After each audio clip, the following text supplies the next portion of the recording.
together, right? We can do this. We can get through this together. It is a hard time for all of us. It's not going to be easy. The next 6 to 9 months, from what I've read, what I've studied, are going to be a little bit rough. But I think in the end, we'll be able to bounce back from this if we approach it the right way, if we adapt appropriately, if we take the proper actions today, make those decisions today, and take action today to move that forward. So a couple of points of reference, just so we're all on the same page. SBA has come out with lending. I think their lending rate is 3.75%, but it still is lending. It's still a loan. So if there's anything that you can do to stay away from getting your business in more debt right now, do whatever you have to do. We had some tough conversations this morning in terms of how are we going to adapt with the personnel that we have. We currently have 35 people that work for our agency, and we have to look at that and say, okay, how can we most effectively work with those people? What can we do as a management team to make changes appropriately so that in a year or two, we're not that much further behind in our business? What business decisions, what tough business decisions do we have to make today? So that's going to be my first question to every one of you. What tough business decisions are you making in your business right now? We want to hear what you're talking about and hear what you're saying. And these are some of the questions that I've asked on LinkedIn as well. But let me know that's the first question. Second thing, just to keep top of mind, as I've been researching unemployment, as we've been trying to figure out if we have to lay people off, when we lay people off, what that looks like. Normally, statistics are most people collect anywhere from 60 to 70% of their unemployment. And the government, from what I've read so far, has a stimulus package that's adding an additional $600 per month bump to that unemployment. And in some cases with that, that's roughly, depending on the salary range, you're looking at about a 3 to 5% pay cut. So in some cases with some of our employees, if the stimulus comes through in terms of the extra added $600 a month, and if anybody knows more about that, jump in and chime in here. The deduction isn't going to be as significant as many people may think. No, nobody wants to claim unemployment. Yesterday, the statistics came out that there were, in the last few days, there are 2.3 million unemployment claims, which is not great. Nobody wants to be in that situation, right? We don't want to be in a situation where we can't work. We want to find a way of continue to move forward. And we as business owners, small business owners, right, we don't want to lay people off. It's not something that's a fun conversation. It's not something we want to do.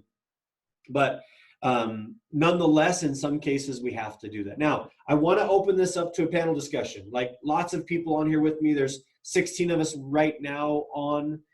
Let's just talk. Like, let's talk about what's happening. Tell me what you're going through right now. Tell me what changes you're making, what things you're seeing, what trends you're seeing, what industries are still staying strong, what industries we feel are a little bit weaker right now, and let's talk. So I'm going to unmute everyone. You're welcome to unmute yourself, I think, as well. But if you have something to say, jump in. Let's chat. Unless I have to call somebody out on purpose or individually. Heath, what's up? Devin, hi guys. Tell me what's on your mind. Kenyon, my friend. Sorry, I just got on here. Go ahead. Kenyon raised his hand. Kenyon, talk to me. What's going on in your business right now? One thing that I've been debating is anyone in a service-related industry, if you're HVAC, landscape, whatever, you're out meeting with people. If you contract COVID-19 yourself, if you get the disease, you could almost consider your business black labeled, right? People, that information is going to spread like wildfire. So what me and my management have done is they're a bad girlfriend. We've split up. I said, you guys are working from home at your house. I'm working from my house. You were not having production meetings that are in person. Right. And if I get sick, it's important for them to stay healthy so they can continue to lead. Right. You know, and so we've joined the millennials, as you would say, and getting on Zoom, getting on Loom, Slack.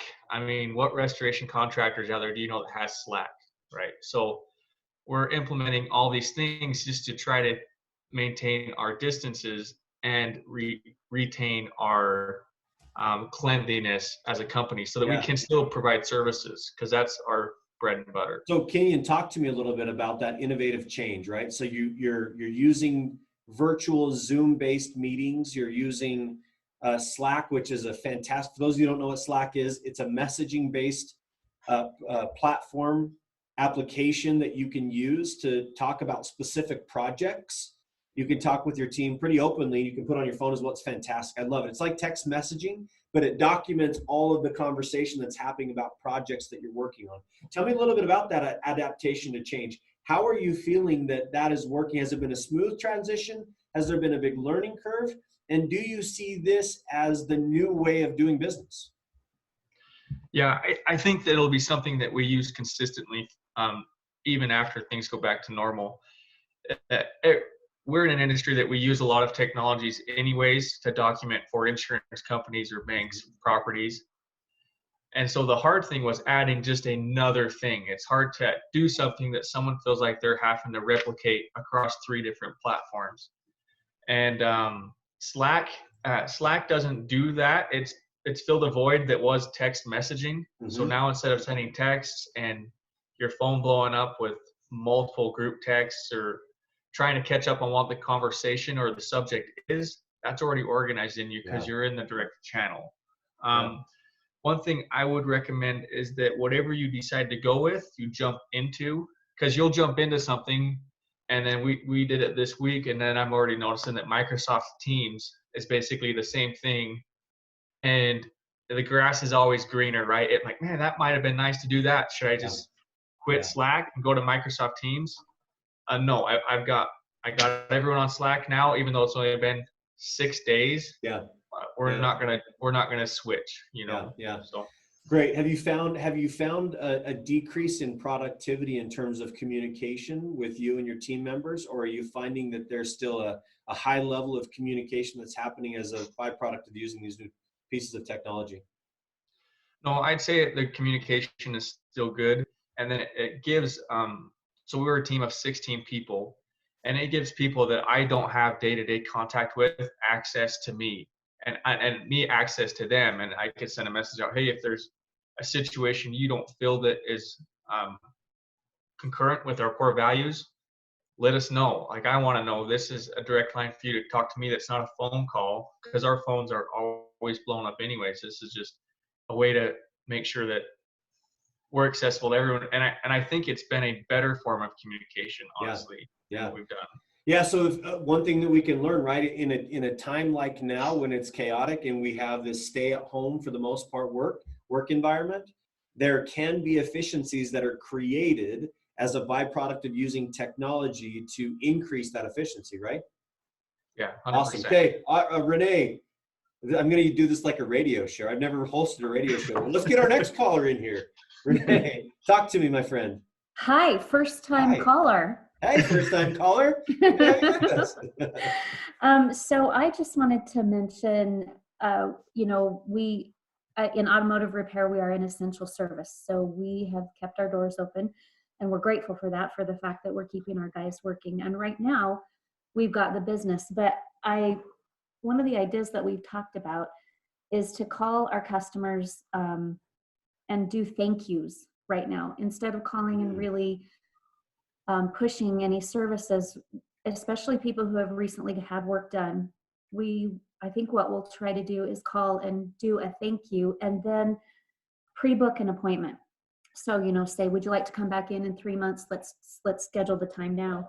So that kind of positions us for when, who knows how we're going to come out of this. So that was just one of the ideas that we talked about that maybe is something that people might be interested in doing themselves. Renee, tell me a little bit. I know you run the East Idaho Entrepreneurs Podcast. You have a lot of conversations with entrepreneurs, very similar to the way that I do with the RizeX movement.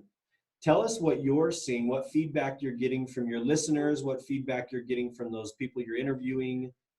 What's the general feel across the board from a world of small business, entrepreneurship, medium businesses, if you have any insights? Yeah, I don't know that I have a lot of insights other than the last a few interviews that I've done.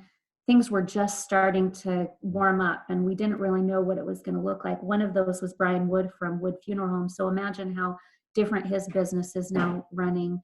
Yeah, And I think that's what we're all just looking at. What does this mean for us? And how do we adapt? And honestly, one day at a time. That's exactly what we right. can do, one day at a time. Yeah, it was just yesterday here in the state of Idaho, right, that they announced stay at home 1:30 yesterday, which quite frankly changed our business significantly because we run social media, digital marketing, advertising for a lot of local businesses. And when you're told to stay home and you're not classified as an essential business, it can change that dynamic very quickly, right? So we have to be able to adapt quickly. Great. But I will say, I Yeah. do have to just give you a shout out because the agent that I'm working with just had a brand new baby and he's still working on our account. So thank you.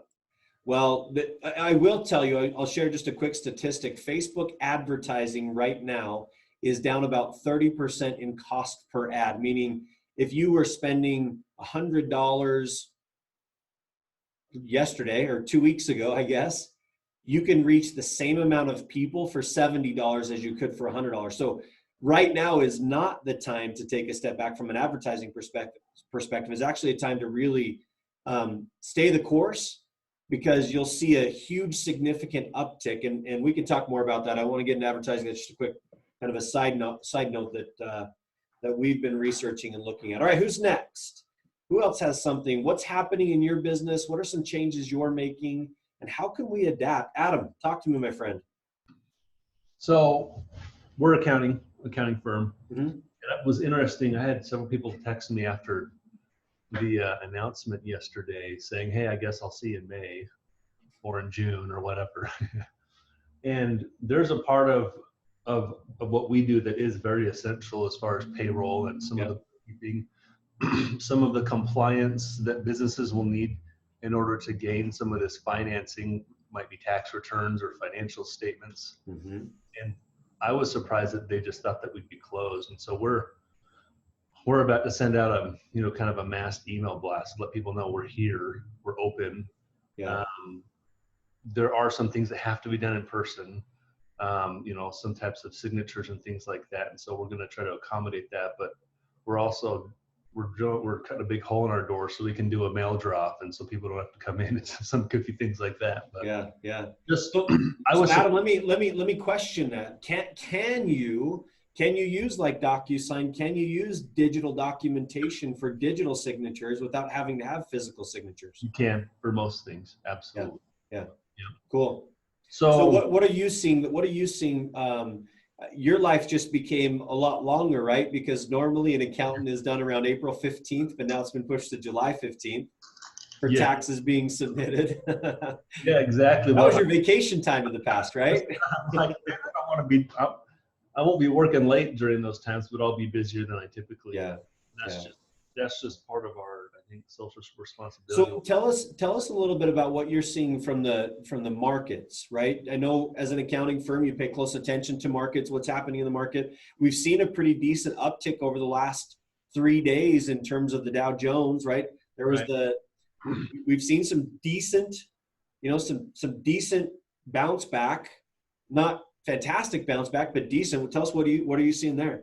Anybody else can chime in here as well if you have other financial advisors or anything in here. We'd love to have your I'm not a great person for the financial advice. I actually don't do that myself. I seek that out. But a couple things as some thoughts that I've had as markets are down. Those of you who are considering if you want to get money into a Roth and you have it in a traditional, it would be a fantastic time to move that, because if you were to move $10,000 worth of investments, say a month ago, you would only be, let's say it would have been 10% of your portfolio. But if you move $10,000 of your investments today, it might be 20% of your portfolio. Mm-hmm. And so what that means is as the money gains, it would cost you the same amount of tax to pay to move that over, to move 10,000 yesterday or today. Interesting. But if you're moving it today, now as you gain twice as much of your assets will be able to appreciate tax-free forever. Whereas if they're sitting in your traditional accounts, as opposed to the Roth accounts, you'll be paying tax on that later in the traditional accounts, whereas in the Roth you won't. So that's a good little tip there. A great opportunity if people wanted to get money into Roths. Right now is a great time to do it, and you won't have to pay the tax on that till next year. Thank you. Thanks, Adam. I was corrected. Nathan Hawks corrected me here, my good partner who was always taking care of me. He said that unemployment boost was $600 per week, not a month. So I was wrong on that.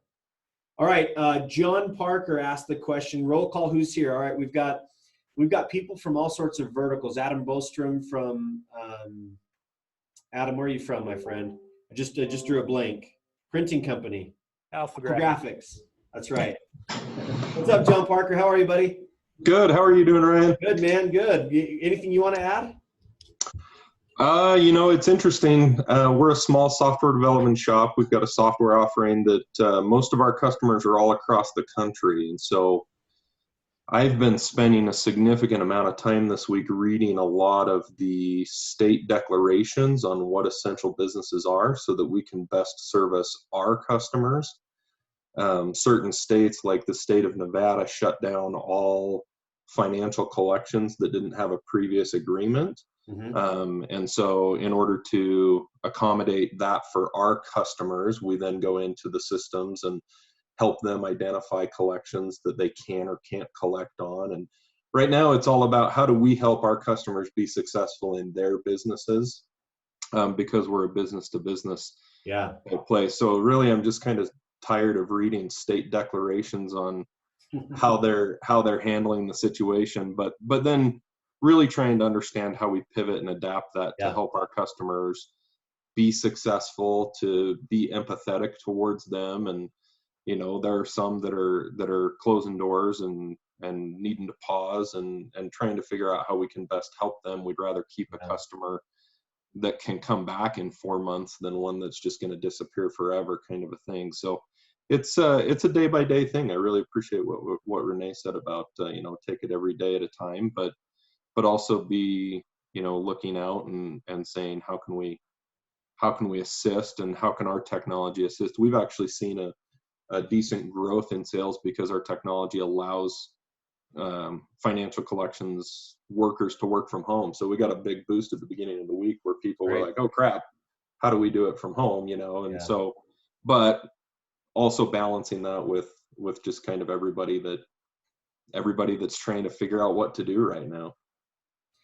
Yeah, no, I appreciate that insight, John. It's always fun to see businesses that have products and offerings specifically that are impactful to the market right now that can create more efficiencies, right? Like Kenyon was talking earlier about Slack, which is a fantastic process. Zoom, I know Zoom, the CEO of Zoom reached out a few weeks ago and said, we're going to give Zoom free to all K through 12 organizations across the country to help them take their normal traditional in-class learning to online and give them the opportunity for the kids to see their teachers face-to-face still and go through some of that process.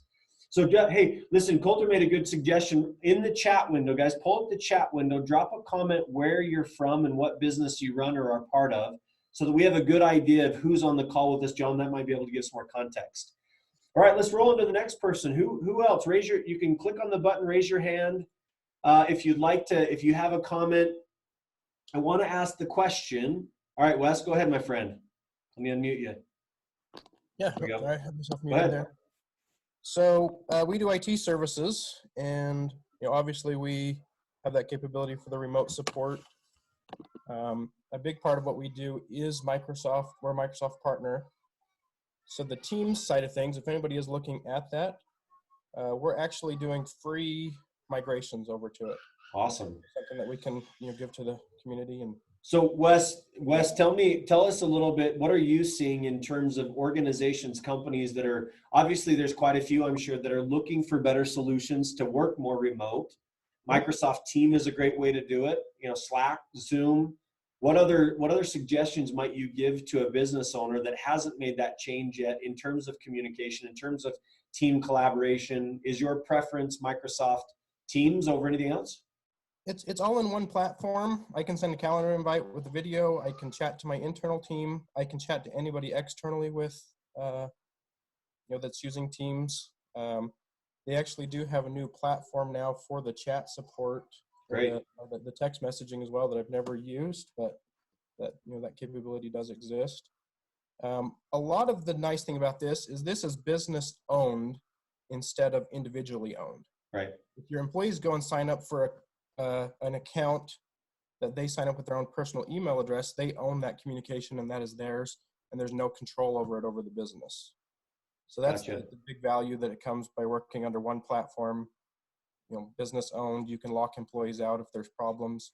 You can also see communications and things like that. I've heard other people tell me about Teams. We haven't adapted that. We've been using Monday.com and Slack. In the past, we've used, who knows, Trello and Asana. We've tried every software program probably known to technology, and we found different solutions that work. So yeah, I would highly recommend find something that works. Key point to the Teams, I'm not sure if everybody is aware, but Teams is a default feature of your Microsoft Office 365 inbox. So Cool. That is an add-in feature that you're purchasing. The standard $5 a month email account has that, and then it's fully integrated with all these different apps. That's awesome. That's why we're just like, you know what?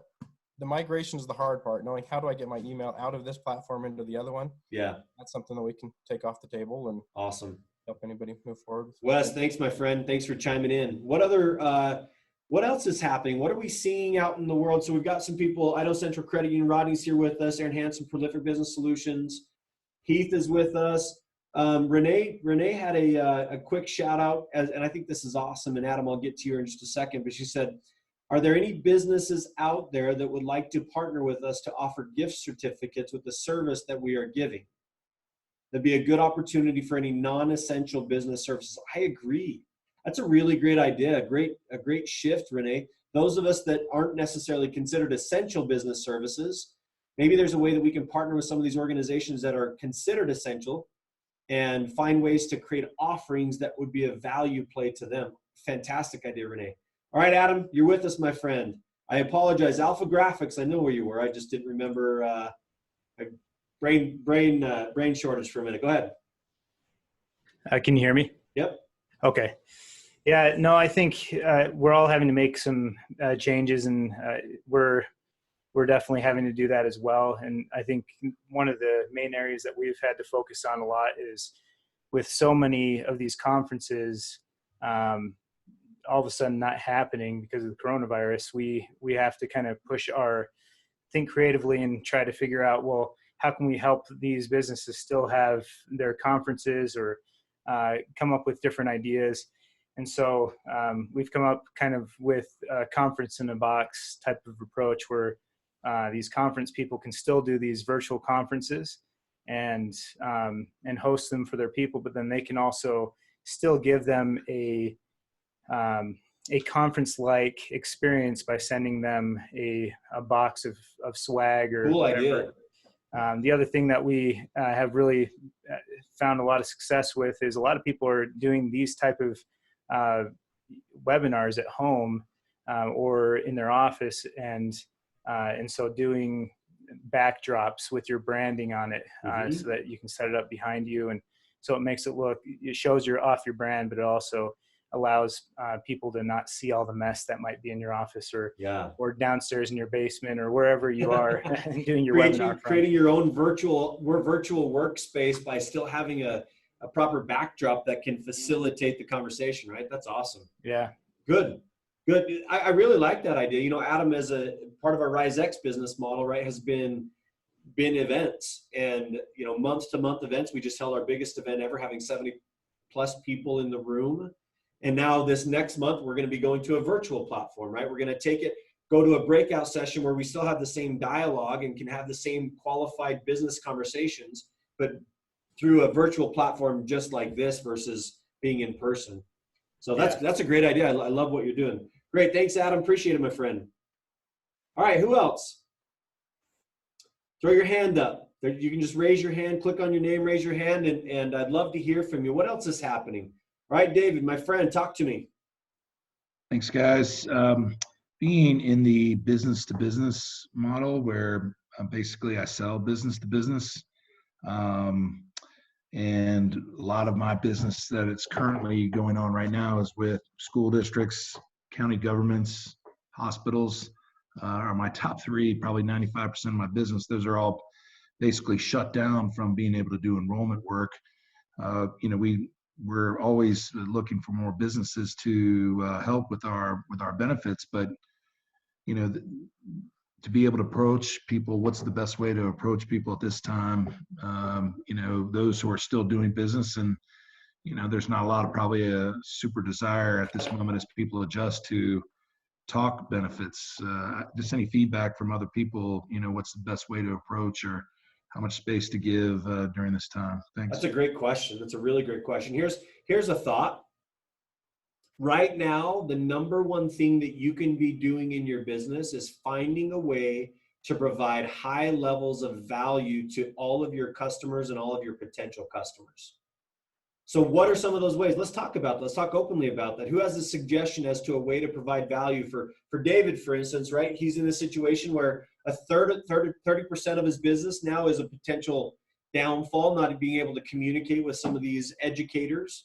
And what's a great way? What's a great way for him or for some of these other businesses here that are with us today? What can we do?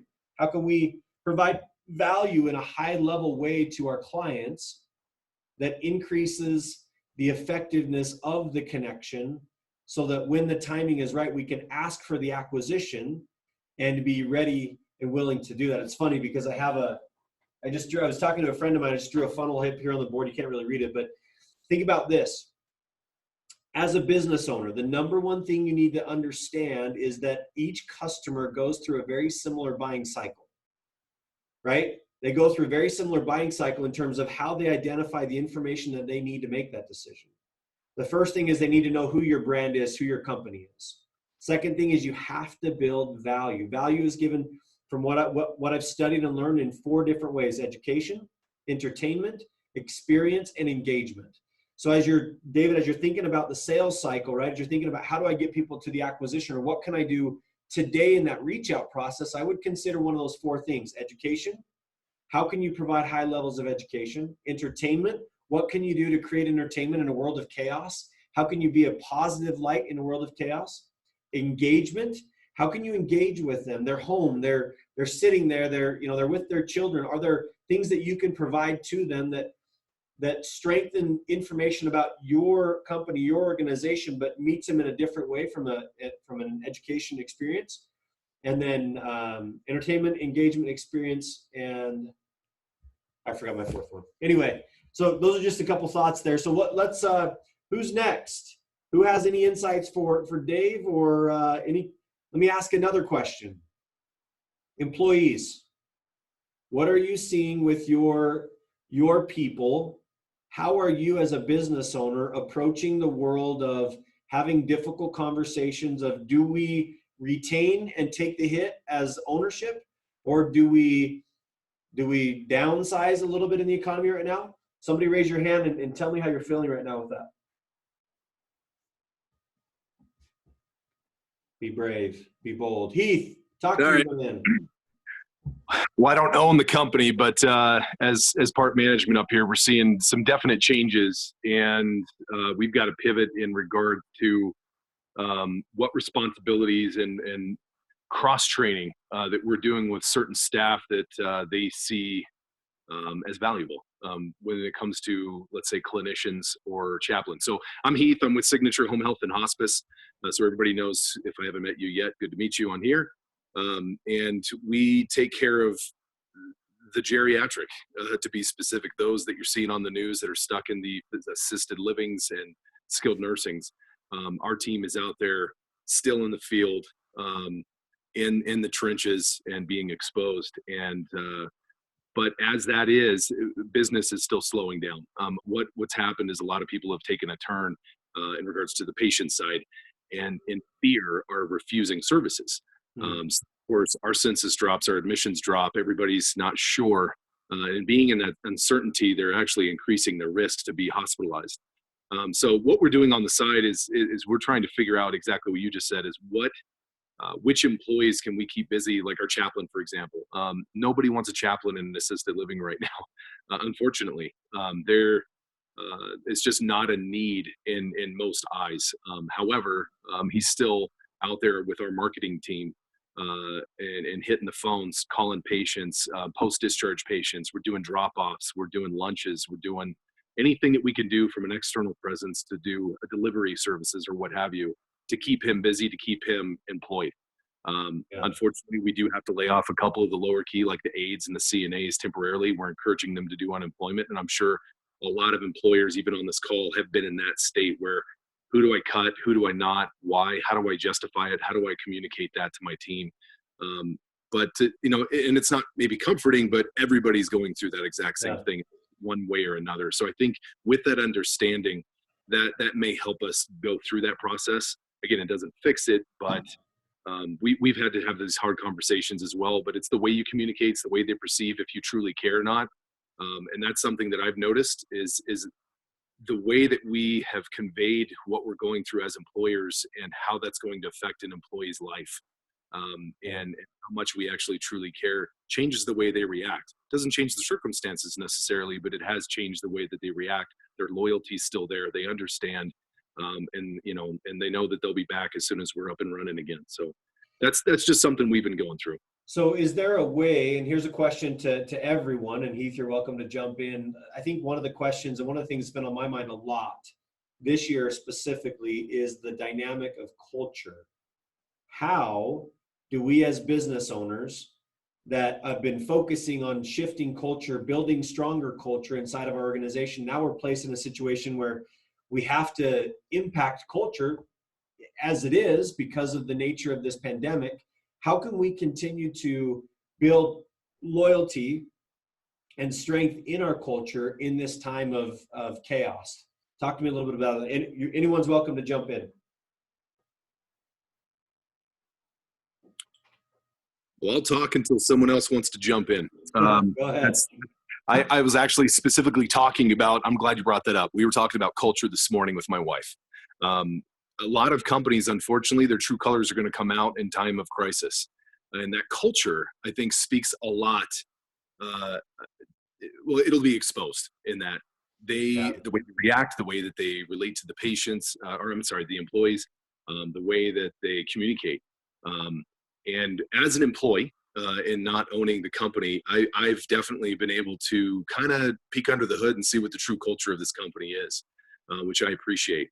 And for all the other employers out there, as an employee as well, hopefully that's helpful. But I think that some advice to take is to get a little bit more personal than we have been in the past, because this is affecting everybody.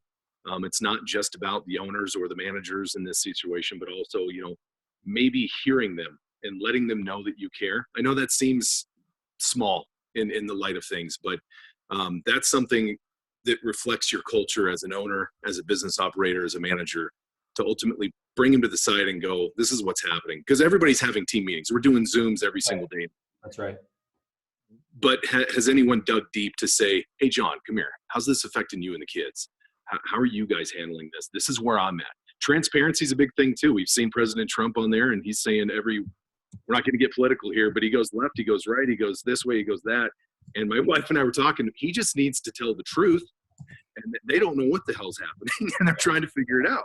And some people need to sometimes hear that from an employer standpoint, going, we're trying to figure it out with the rest of them, but I want you to know that I care. I'm thinking of you, and this is what we're doing to resolve it and adapt. Yeah, great feedback. Great feedback. Who else wants to jump in? Kenyon, I know you've got your hand raised. Talk to us. I think Heath made a lot of really good points there, that every company already has a culture. If it's good or not, you currently have one. And I think this pandemic is going to be a huge filter on the poor versus the good culture. If you survive it, it's going to be a good reflection of the culture and the support that you have from not just your employees, but the community and what you're doing through this. I don't have the smolder look down as well as Heath does, so I know that letting some people down is going to be kind of hard to do, and it may come off easier from him. But I think another thing you mentioned with transparency just completely honest with everyone. This is our situations. This is our revenue. And just being totally honest will go a long ways with everyone. We're in a position that we can actually help our employees out a little bit outside of just wages, where we have disinfectant material available and cleaning products, and saying, hey, take this stuff home and keep your family healthy. Yeah. So providing free services that you already offer the community, extending those to your employees, if it's wealth management advice or anything, I know will go a long ways too. Great. Kenyon, thank you, my friend. Sounds like your home office is keeping you busy as well. Yeah, I caught on to that. Yeah, I'm gonna have to adapt that a little bit. That's all right. That's all right. Yeah. You can't keep your kids quiet for too long, right? That's just not fair. Not fair. Nate, go ahead, my friend. So I have something really brief to share. It's not going to take very long, but I've had a couple of audiobooks that I've listened to lately that have been pretty influential for me, right? And the one that I've been thinking about a little bit lately is the one from Simon Sinek called Why Do Leaders Eat Last? And he talks about this concept of people are not just numbers, they're people too, right? They're not just employees, they're not just what they can produce for the company, but they're really just as important as the relationships. And so that's been weighing on me pretty heavily the last few weeks, right? Is what are the relationships that we have with internally in our employees, right? Do we look at them as just numbers, or what they're producing, or what work they're getting done? Or is it kind of like what Heath and even Kenny were talking about? How are we helping them? How are we reaching out to them? And how are we making sure that that they feel like that they're being taken care of as an asset for you, as opposed to just as a number? Yeah. Right. Employment should be looked at as not a tool, but as a way to grow and build relationships. And one of the things that he also said that was really impactful for me was, he said, people wake up in the morning not expecting to be managed, but to be led. Mm-hmm. And so there's a pretty neat message, and it can get deep, right, if you keep thinking about it. But what does that mean to the people around us, right? And maybe it's not even just internally to our company, but gosh, maybe it's like the people we're influencing, right? Maybe it's the people that are in this RizeX group. And what can we do to be like in the times that are uncertain, or there's a little bit of fear? How can we be that beacon of light to give people positivity, to that extra belief? And so I think that one thing that I've done is, in the evenings when I'm trying not to think about work as much as I can, but I try and reflect on the things that I'm grateful for a little bit. And I've caught myself the last couple of days sending out several text messages to people that I'm really appreciative of, and giving some reasons why. And it's given me a sense of help and a way to channel some of the emotions and feelings that I have. And so anyways, that's really all I had to say about it. It was just, there was some neat. Great insight. Appreciate it. Rainbow, talk to us. I'm gonna unmute you now. Okay, go ahead. Am I unmuted? Am I good? Yep, you're good. Talk to me. I have that word circled, relationships. And to me, there is the necessity of, your foundation of businesses that, of course, you have to do to keep it running. But, my job specifically is to be out in the community as a community busybody.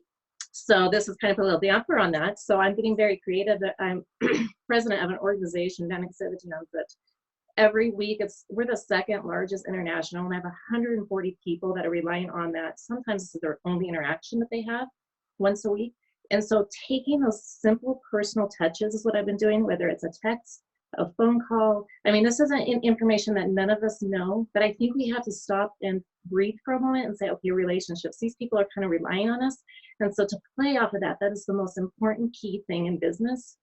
I have a little bit of itch. It's not nothing but with my voice. But anyways, I think that that is probably the most key important thing right now, is to get people through this and to help them and to guide them. And as leaders, that's what we do. So those tiny, tiny little personal relationships, especially if you're the president, the CEO, the management, those top positions, if you're reaching out to your employees and whatnot, that's huge. That's a big deal. Hey, how are you doing? Those little things. Or the Zoom contact. There's a huge learning curve with a lot of these people that I'm working with. And that learning curve is big time to just this, this conference that we're having now. Maybe this is their first Zoom, conference. It's a big deal. So that's just my little feedback with relationships, is those quick little touch bases, touch of minds. I appreciate that, Rainbow. You're probably one of the best people that I know in terms of building strong relationships across communities, at least in the Eastern Idaho region. So we appreciate your example on that. I totally agree. I 100% agree.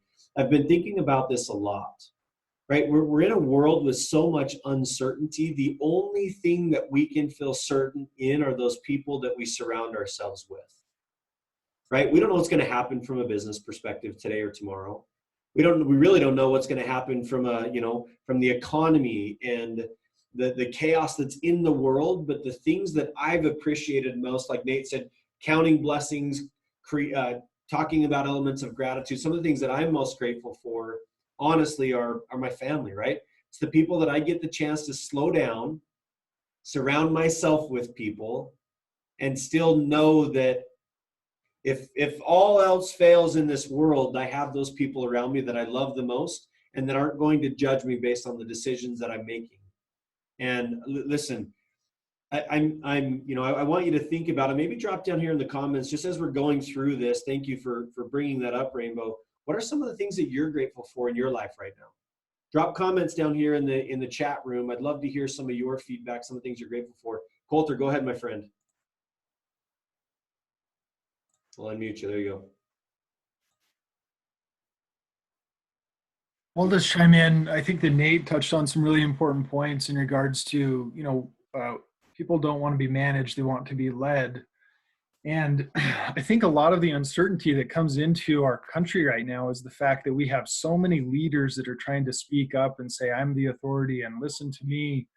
And what we need to do is be the authority in our companies, in our families, in our organizations that we do have control of. Because from a macroeconomic standpoint, we have zero control over what's happening in the country. From a macro standpoint, even on the state level, we don't have control over what Governor Little necessarily is going to order us to do for these next 3 weeks, other than let's stay at home. But now what we do have control over is how are we going to manage the expectations of our home, the routines, and what it is that we're doing for ourselves to make sure that we stay sane in a new environment that we're not used to by being forced, quote unquote, into working from home.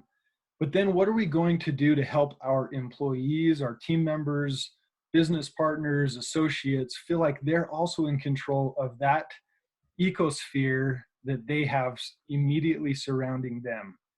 And if we can get a grasp on us controlling that environment that we do have control of, then we will be able to, one, avoid, the sickness, this virus, but two, be able to bounce back from this even more rapidly, because we were able to define what it means for us today and how we can control how we respond to it today, that prepares us for, the bounce back of an economy, either on a local scale or a macroeconomic scale. Yeah. And those are the things that we need to start defining for ourselves, which are different for each one of us. Our home offices might look different from, our assistant that has to go home to a different type of home, or, and the family style, but we have to help them through different situations. And from a cultural standpoint, we have an opportunity to help them, maybe even in those smaller decisions that they get to make for their ecosphere that they now find themselves in. Yeah. Thank you. Shelly, talk to me, my friend. I'll unmute you. There we go. Oh, yeah. Unmuting is good. Hello, everybody. I love this conversation. I love what Coulter said. I just wanted to go off of what you guys were talking about, staying sane and controlling what we can, and also from the emotional standpoint, because I am an emotion coach, so that's always top of the mind for me. But I have noticed a lot in managing emotions of myself, and then helping manage emotions in my own home. My husband is also home. He works from home now, and that just happened right before this right before this outbreak started. So the timing of this is very interesting. But I'm realizing that knowing how to manage our own emotions will help us in our companies with our employees, because our employees are probably, I don't have employees, I have contractors, I have people who work for me, but even the clients that I have, I'm having a lot more people contact me for emotional decluttering sessions because they don't know what to do with their emotions. Mm-hmm. They're feeling it all around the world. They are reading way too much news, more than is healthy, more than they need. And they don't have any sense of control. So I love what Coulter said about that. I love what has been talked about with being grateful. But I really feel like when you can do some deep breathing, when you can do some EFT or some other just really simple emotionally decluttering techniques for yourself to help you stay sane, to help you stay centered and grounded, help you feel like that you do have some sense of control. I feel, and this is a very strong feeling that I have, and I go by feelings a lot with my work, but that there is great opportunity here that we don't normally have. There's great opportunity to really connect with our customers on a deeper level than normal because they need it. They are reaching out. They need help. And helping us to get outside the norm a little bit and connect in a deeper level, because everyone is a little bit more open to that because they've been forced to. Especially the extroverts like me. I need connection. Yes. So Shelley, that's great insights. Thanks for sharing. Bev, you're with us, my friend. Go ahead. I knew that. So I'm just want to tag, I guess, off of what Shelley was saying. We're also worried about the economy and how we're going to help like the people around us.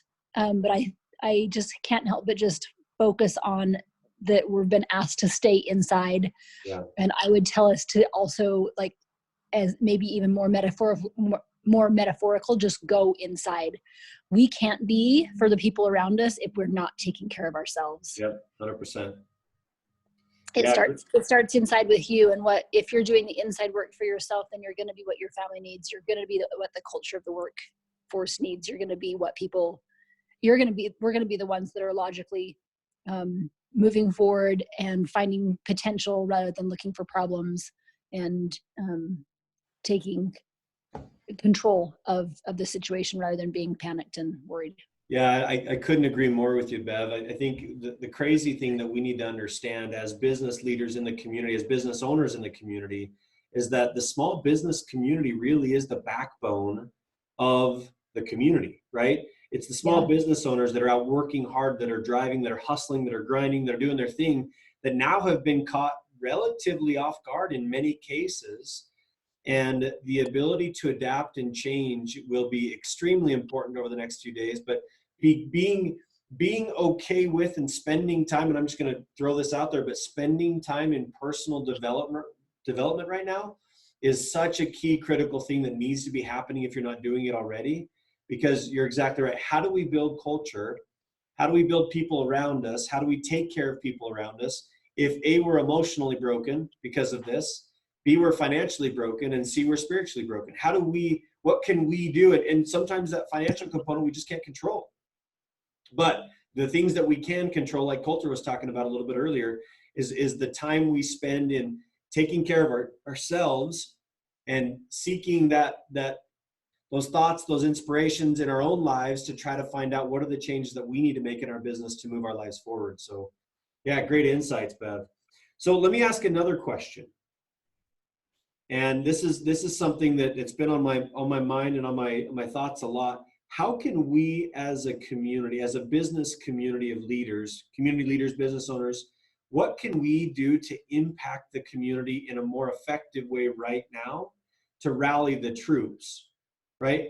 What can we do? What can we do right now to strengthen our communities, even though we have this social distancing and this stay-at-home mentality? What can we do as individuals and as business owners to help people recognize that it's okay, that we're going to get through this? We always have, and we always will. But how can we help other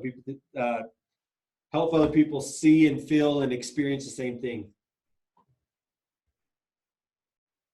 Hey Ryan, can I comment on that? Yeah, you bet, Aaron. What's up, man? So there's a lot of craziness going on right now, right? And I think that one thing that really needs to happen is we need to be really positive about what's going on, because there's so much negativity out there. And the unemployment numbers that were released today are ridiculous, but you know what? It is what it is. Like, let's take what we got and keep moving forward, because that's how we make things happen, right? That's right. It's the only thing we can control, right? Is our own attitude and our own approach to life. And you're right. I think there's so many people. I've been talking to a lot of business owners recently, and the one thing that it's been on top of my mind is I feel like that the response to all of this, the way people are responding, the way they're reacting, the way they're panicking, the way they're in fear, is a direct correlation to the way they feel internally about themselves. Now, I could be wrong, and maybe that's a faulty generalization, but if someone goes through an experience like this, a traumatic experience like this, the way that they respond is, in some cases, can be a direct reflection of how they're feeling about themselves prior to this pandemic and this chaos. All right, we've got a couple people that want to talk. Brian, let's hear from you. We haven't heard from you yet, and then we'll get to you, Heath, and Beverly again. All right. Yeah, just real quick. I think, as more of a support rather than a business owner or anybody that has employees, I've been watching and pay attention to social media and what everybody's doing. I find it really cool, like what Arcane's doing, what you do, what Renee does, all these really positive messages on social media. And I see you guys and your face and a lot of members that are part of this RizeX movement in the forefront, being positive, just like what Aaron was saying. And I think that is crucial to getting our community through this. The other thing I was thinking is, so it's a sad day for me because this is opening day of baseball. And unfortunately, there's nothing to watch as we're home. But Rob Manfred, the commissioner, came out and he had a really cool statement. He said, we are going to get through this, and we're going to be part of this process, part of the renewal process, part of this getting out of the funk process for our nation. So reassuring us that baseball's coming back, but also the country's coming back. And so I think that's what you guys and the business owners and leaders of the community need to be doing right now. Just that same message. Listen, we're going to get through it. We're in it together. We'll be just fine. Yeah. Great feedback, Brian. I appreciate that, and not that we need to be shouted out or anything. We're just trying to do the best that we know how, right? And we feel like if we can pour positive energy into a tough situation, then maybe at some point we'll be able to inspire other people to, instead of sit back and live in this woe is me and the world is falling apart, maybe there's a way we can inspire and help other people see that we have, like Renee said earlier, we have to take it day by day. And as a byproduct of taking it day by day, we have to be strong for each other. Bev, you want to add something here? Sure. I mean, I'll echo a lot of what's being said, which is we can be that positive presence on social media, particularly because that's where a lot of people are turning to connect. And I also want to echo what Rainbow said earlier, which was like, reach out to the one. When you see someone's post that they're truly down and you have an opportunity to impact that person, you potentially are saving a life or a family's life, because not only is anxiety and depression likely going to ensue, but so is the rates of suicide and things after as a response to this. You know, that's a really good point. Something that I haven't thought about, right, is as business owners, we have a lot of weight on our shoulders. There's a lot of people that are relying on us to keep that success. And I know Nate and I have talked about this, and Coulter and I have talked about this quite a bit as partners in Arcane Marketing and in Rize Holdings as a whole. Like, how do we, you know, it's a heavy burden to carry for a lot of people, right? It's a heavy burden to carry for a lot of people. And as we go through this process, as we navigate, I think it goes back to the thought that we as business leaders in the community, if people see that we're frustrated and down and discouraged, how often are they going to follow our lead versus stay top of mind and continue to be strong in that time frame? So yeah, great thoughts. John, you want to jump in here? I'm gonna unmute you. Go ahead, my friend. There you go. Hey, I just wanted to add one thing real quick. So Coulter and I had a recent conversation about casting the vision and kind of evangelizing what that looks like to your people. And I think that ties in with what everybody's saying is you've got to have kind of this positive outlook, and you've got to cast this vision so that people know, that you know that things are going to change and you have some sort of a vision for the future. And it doesn't have to be all rosy. You've got to be really realistic about what everybody's going through. Right. But I think it's important that you talk about it and you talk with your people about it. One other point I wanted to add is just as business owners and as people who are running businesses and working with people is being flexible with them. And, you know, I've got some employees that work remotely. One of my gals lives in Salt Lake. And so last week after the earthquake hit, she was really struggling, right? And we had a call to check in on her to say, how are you doing? And she was like, I'm trying to keep it all together. And we told her, look, you just need to take some time for yourself and go figure this out. And it's okay. And we're going to be flexible with you, which she really appreciated. The interesting thing was then, you know, a day or two later, she came back and said, hey, I appreciate the flexibility.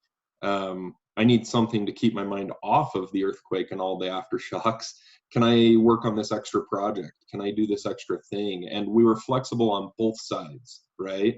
So normally where we would say, hey, look, you know, you've got to maintain certain hours or things like that, we were able to be flexible on both directions, if that makes sense. So yeah, just flexibility for your employees and evangelize what your vision is and what that looks like, even though it's going to change day in, day out, and week over week. Just have a vision and talk about it. People want to hear it. Yeah, I mean, staying true to your course, right? Stay true to the core, to the course, and keep moving forward. That's great. Amanda, join us, my friend, all the way from Montana. Hey, how's it going? I just wanted to jump in here real quick because with my agency, 90% of the businesses we work with right now are shut down. They're considered non-essential businesses, right? So we work with a lot of breweries, restaurants, coffee shops. So they might be able to do some delivery or takeout, but it's like they're taking a hit like crazy. And you know, we work with people all across the country, and there's a lot of difficult conversations going on because they don't know what to do. And I think kind of echo some of what people have said. You know, one of my clients, even though she is in e-commerce, so she's kind of lucky, we would say, but a lot of her fabric is sourced in China. She hasn't been able to get fabric since November, right? So her entire spring, summer season won't happen. And so just coming to terms with it, but being the support system, I think part of being a leader is saying, what can we do, right? There's so much fear right now, and it's understandable when we're saying, hey, you know, a lot of these business owners don't have savings in place to be able to withstand being shut down for 6 months. They don't, you know, they're looking at, if I'm shut down more than 2 weeks, I don't know what's going to happen. Right. And so what we've always said is the biggest antidote to fear is action. So let's take a look at what we actually can do. We've been putting people online to be able to sell gift cards. We've been saying, hey, really right now is your time to get super, super visible. So we've made a ton of resources that we used to be charging for, absolutely free. Our marketing membership sites, things like that, absolutely free to anybody that just wants to get in there and learn it so that they can stay visible in this time, and just be able to build a way to communicate. So I think really it's just focusing on, yes, day to day, but what can I do to continue to move the needle? We can't fix anything right now, but we can take small steps. Yeah. Listen, Amanda, you couldn't be more correct. It's fun to see organizations, good companies like yours that are finding ways to adapt and change and take care of the customer, get strategic, get creative, get innovative. And quite frankly, I read a post on LinkedIn earlier today that said, out of the last depression, out of the last great, not depression, wasn't depression, but the recession, came Uber and Airbnb, which obviously now are all struggling, but came some big businesses and some big opportunities. And so I think we as business owners, not only do we need to take care of the people that are around us, but we need to look at new ways of doing business ourselves, but also being creative and finding this is a good time to take a step back and innovate to the next level in our business, right? It's a good time to take a step back and really look at the traditional ways that we've done business. Like Brian was saying, it'll be fascinating to see what happens in the sporting world. How are they going to change and protect for the next time that something like this happens? Anticipating now that something like this might happen again, right? I haven't turned on my ESPN app in probably 2 weeks, which is an abnormality for me, right? Because that's been my world for so long. Sports is my life. And without that, I haven't had the opportunity to really dive in. But how can we innovate? How can we change? How can we look at things a little bit differently so that we can continue to move our businesses forward? Brian, go ahead. Just to echo that, Ryan, I've got a client over in Wyoming that has locations in Aspen and also in Montana, but they're pretty resistant to change. They've had a lot of success in the past, resistant to change and technology. With this whole issue, I called them up and asked them if there's anything I can do to help in any way and see how they're doing. They said, well, this has actually been really good for them because now they're forced to stop, pick their head up, take a deep breath, reassess, and readapt. And yeah, there's technology that's available to them. It's been available to them for a long time, and they're excited to get after it and things like that. So just like you were saying, it's a chance to better yourselves as a business in the tech side of things, and just be more effective. Reaching out to folks you couldn't reach to before. That's right. Well, good. Listen, I know I scheduled this for an hour and a half. I think we're going to cut it off here. We've had some really good conversation, really good dialogue. Guys, I'm going to plan on doing these weekly, every Thursday from 12 to 1, so we can come on and continue to talk about what's happening and changing in the world and how can we most effectively change and help each other make those changes, come up with creative ideas as business leaders to keep moving our business forward. But is there any last thoughts that anybody would like to chime in and share before we jump off today? I've got one last thought, but if there isn't any more, then I'll share that with you. Here's my last thought, and I think it echoes what everybody has talked about before. Listen, my motto, my life goal is simply this: you can have everything you want in this life by helping enough other people get what they want. Notice how we have to put other people first to accomplish what we can accomplish in our lives.